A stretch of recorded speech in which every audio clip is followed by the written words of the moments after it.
Tudo é uma questão de você desenvolver e até, eu diria, radicalizar um foco. Então, qual foi o meu foco? Eu quero ter uma carteira de renda mensal. Eu vou, claro, brigar com unhas e dentes para alcançar essa carteira de renda mensal. Agora, o que eu preciso para chegar nela? Eu preciso o quê?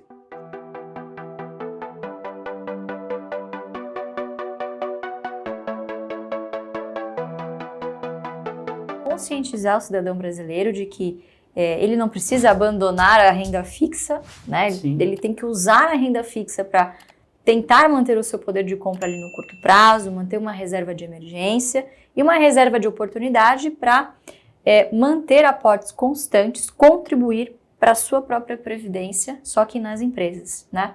Então veja só, essa questão da fragilidade da nossa previdência social é uma questão que ele se preocupa desde a década de 70 e é um assunto tão atual ainda, né?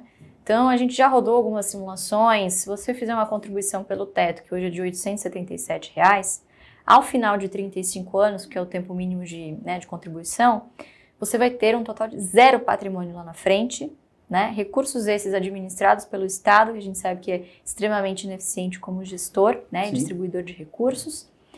E você vai estar sujeito a um teto ali, corrigido, né, obviamente, mas daqui a 35 anos o teto seria mais ou menos de R$40 mil ao mês, né, levando uma correção de 5% ao ano de INPC do teto hoje de R$ 7.500.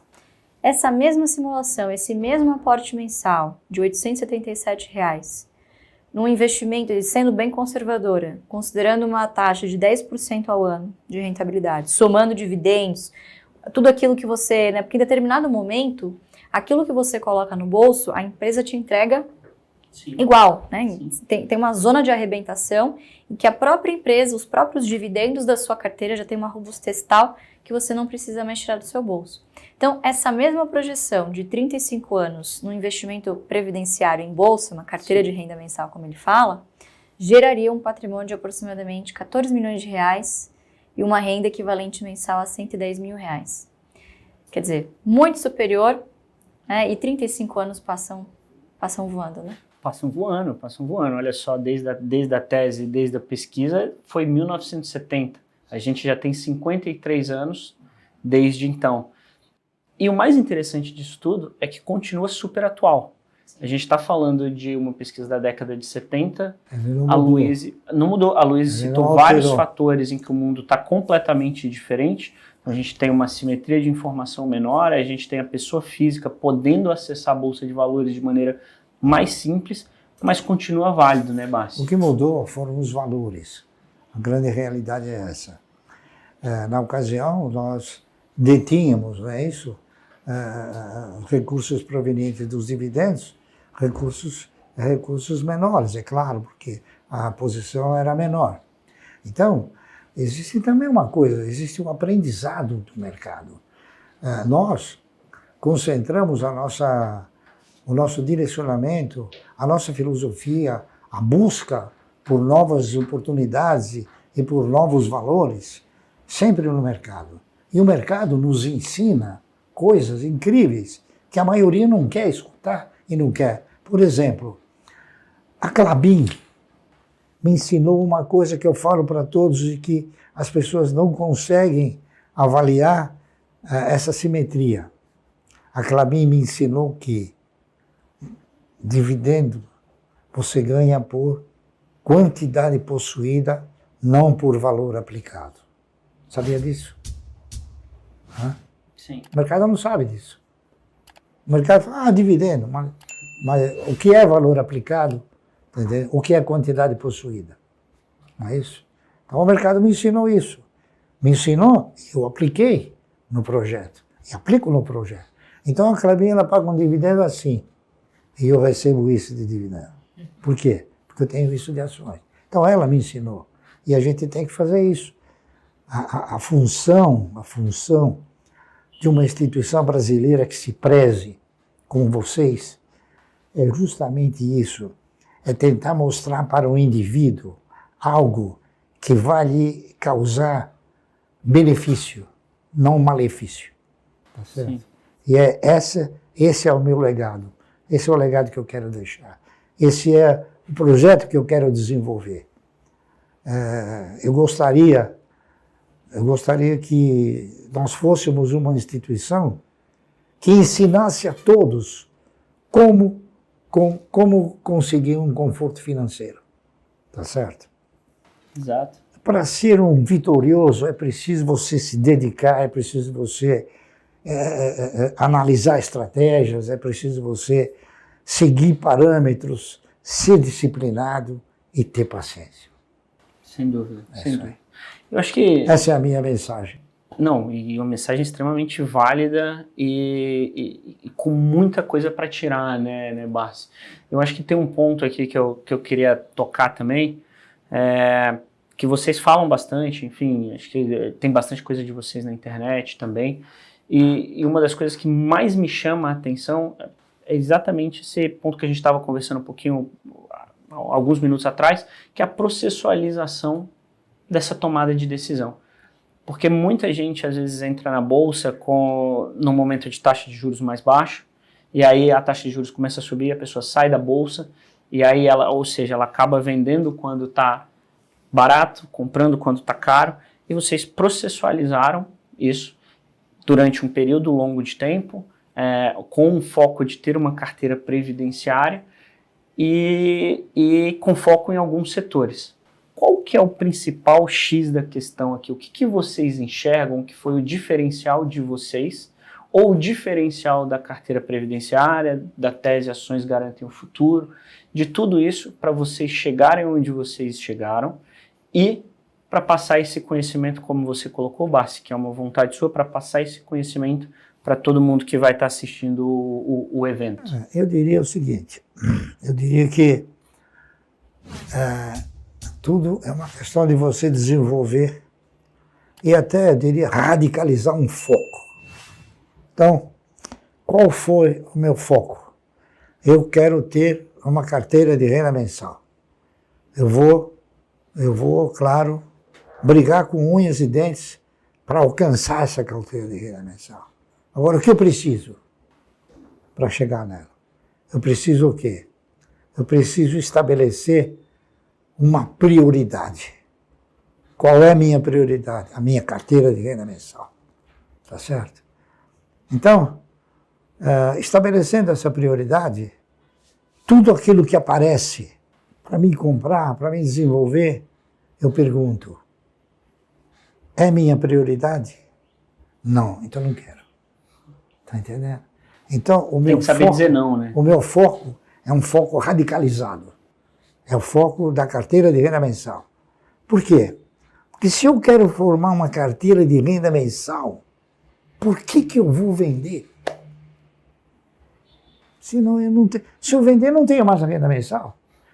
São perguntas que a pessoa tem que se fazer a si própria e não ter esse desvio de conduta. Então, o que aconteceu? No instante em que eu cheguei e determinei, esta é minha prioridade. Naquele instante, sem saber, eu estava desenvolvendo uma nova machadada, diria, né? Uma nova postura dos meus valores. Por quê? A partir daquele momento eu comecei a administrar os meus egos, porque a minha coisa importante era aquilo. Até que chegou uma hora que eu controlei meus egos. Tá entendendo? Eu não faço nada se não analisar profundamente. Tá entendendo?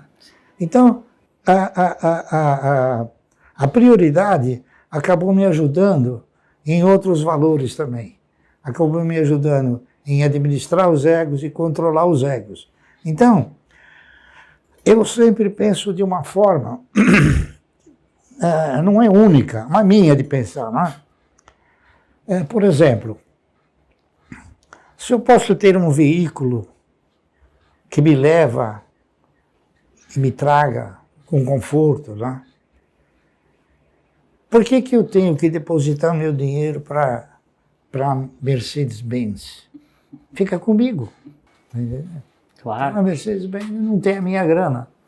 Então, quer dizer, o ego das pessoas é que às vezes fazem a pessoa a entrar no buraco, a entrar numa circunstância. É claro, hoje o mundo ele está constituído de uma forma tal que você está sistematicamente sendo assim compilado, sendo seduzido, faça isso, faça aquilo, faça outro. Então, o que eu aprendi também? Eu não vou ser um patrocinador. Por quê? Eu não quero patrocinar nem a Mercedes, nem a Porsche. Eu quero patrocinar a minha carteira. Então, eu dei essa exclusividade para a carteira. E isso não é uma neurose, tá entendendo? Não é uma neurose, é uma postura. Tá certo? É. E com essa postura, então, você alcança o teu objetivo. Sim. Porque não adianta você estabelecer uma regra e estabelecer um objetivo lastreado em metas e ir abandonando no meio do caminho. Você precisa... Então eu faço isso até hoje. Só que hoje nós fazemos com valores muito mais agregados, é claro, né? Mas com o mesmo sentimento de antes. Tá certo? Com o mesmo sentimento, com a mesma postura, com a mesma assim, eu diria, humildade, tá entendendo? E é isso aí. Então, essa é a minha história. Legal. Você, Luiz, algo? Acho que se eu pudesse sintetizar um pouco do que ele disse, né? O investidor pessoa física ele tem alguns desafios. O primeiro deles é a falta de conhecimento básico de finanças pessoais.